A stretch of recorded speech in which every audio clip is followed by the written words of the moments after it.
Hey everybody, welcome to the channel. I thought I'd just come on here and make a quick reaction video to the fall event on beta. Quick disclaimer before we get into the video, this is on beta, so by the time you're watching this, there's a chance that all the rewards have been changed and rebalanced, so just keep that in mind. Jumping right into it, we got the standard mini game with the fall event where it's like the pop blocks where you drop coffee cups to the bottom, yada yada yada. We all know how it works. What you're probably all here for is the new buildings. So the main one for this event is the Cider Mill estate. And looking at it, you'd probably think it's not very good. And you would be correct. There's not really a lot here. So just running through the stats, we got attack for attacking armies in guild expeditions. Okay, do you really need more attack for expeditions? I don't. We got defense for defending armies in battlegrounds. So we're starting off with two really random army stats that I can't really justify having in my city. We got medals, okay, just filler. Forge points, all right. Blueprints, they probably aren't next stage blueprints, otherwise they would specify, so again, not very good. And then we got fragments for the standard selection kit for the two side buildings in this event, which by the way aren't that great either. And then of course we got probably the only thing that's actually decent in this building. We got the random production of goods, which can include next stage goods and a lot of them. So it's pretty decent for goods, but that's about it. And you probably know by now, but yes, this building is a chain building. So we got the chain set here. We got the, I'm not even going to try and pronounce that, patch, which gives extra defense for defending armies. Yippee, I need more of that. And then we got forge points. So not bad. The wheat patch gives attack for expeditions and random goods. And then the lavender patch gives previous age and next stage goods. So, I mean, these chains aren't terrible, but the problem is, are you really going to devote that much extra space to your city to have these chains? And for most players who care about forge points, they're just going to use ecos instead. And they're not really going to justify having the space in their city to place this building because it's quite big and it's not that great either. So, I mean, if you had the space, decent forge point producer, but overall not very good.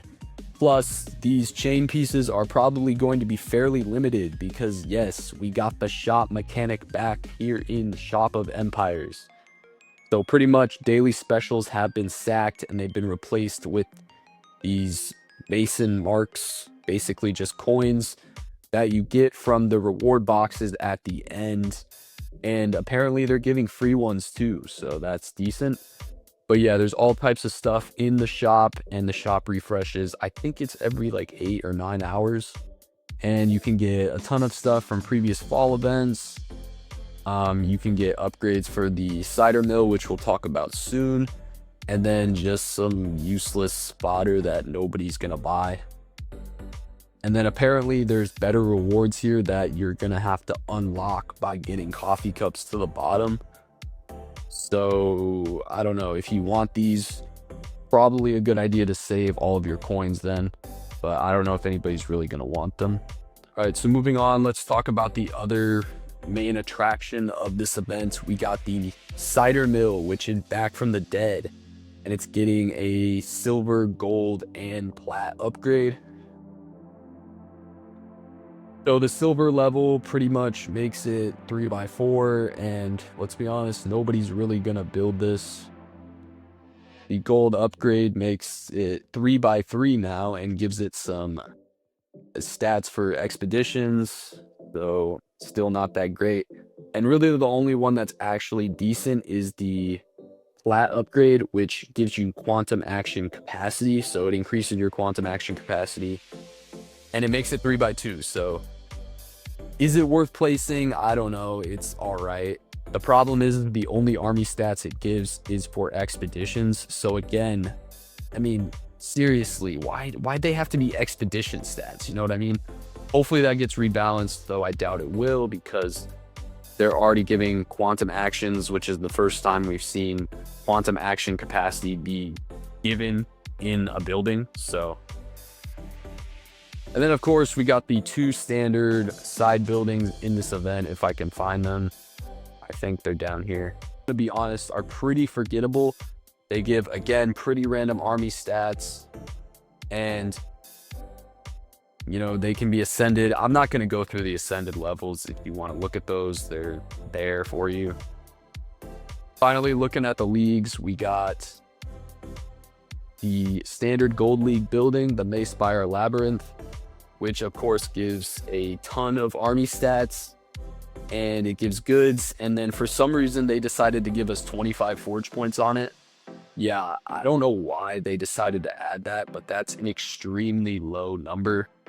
Maybe they forgot a 0 on it, I don't know. But that's there as well if you want to push for Gold League. Overall, I'm going to be completely honest, this event is kind of underwhelming at first glance. Like, if you're a new player, this is a decent event for you to get some decent rewards, but the main building has extremely underwhelming stats, and very specific stats at that. And you're probably not going to get a lot of chain pieces, so I'm going to be completely honest, I don't really think it's worth it. Let me know what you guys think of the event down below. So like, comment, subscribe. If you made it this far, you might as well subscribe. Either way, guys, I'll catch you in the next video. Peace.